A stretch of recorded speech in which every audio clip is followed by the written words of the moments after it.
Do you feel drained after social situations while others seem to come alive? Do you prefer deep, one-on-one conversations over crowded parties? Do you often feel like the world was designed for a different kind of person, louder, more confident, more at ease in the spotlight? If yes, you are probably familiar with the introvert label, and the internet has been very busy lately telling you how wonderful that is, how deep you are, how thoughtful, how special, how introverts make the best friends, the most creative minds, the most profound thinkers. And while there is truth in all of that, here is the secret nobody is telling you. Introversion is not a fixed personality trait. It is largely a skill gap, and closing that gap might be the most powerful upgrade you ever give yourself. Let me tell you something from personal experience. I was a shy child who never quite got the point of a joke. I would wait for others to laugh and then carefully follow along, hoping nobody noticed. I always stood slightly aside at social gatherings, waiting to be invited in rather than stepping forward. I watched extroverts the way you watch people doing something that looks effortless and slightly magical, completely unable to understand how they made it look so easy.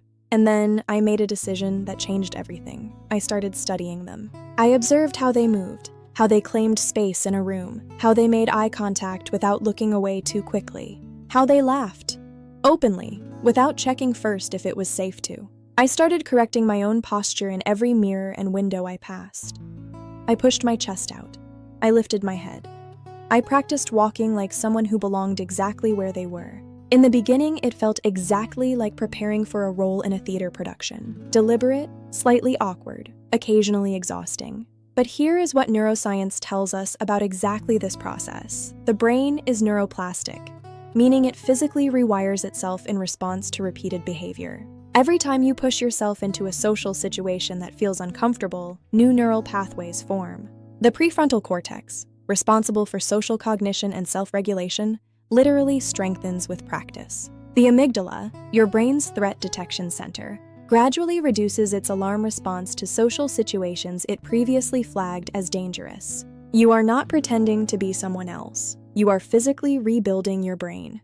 And here is something fascinating about introversion and extroversion that most people don't know. They are not two separate categories. They exist on a spectrum. And crucially, they are heavily influenced by environment and early experience.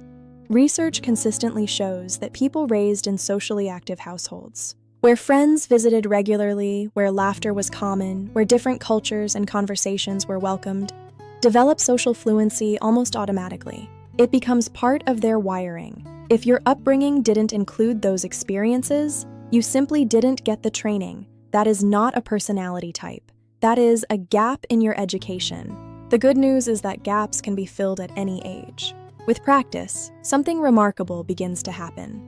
The social skills that once felt like a performance start feeling like a genuine part of you.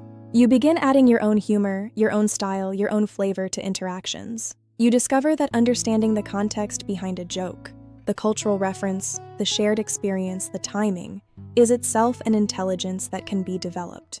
You learn to laugh at yourself, and the moment you can laugh at yourself, something fundamental shifts. The social anxiety that once held you back loses most of its power. I want to ask you something directly here. Would you love to have the ability to move freely between both worlds?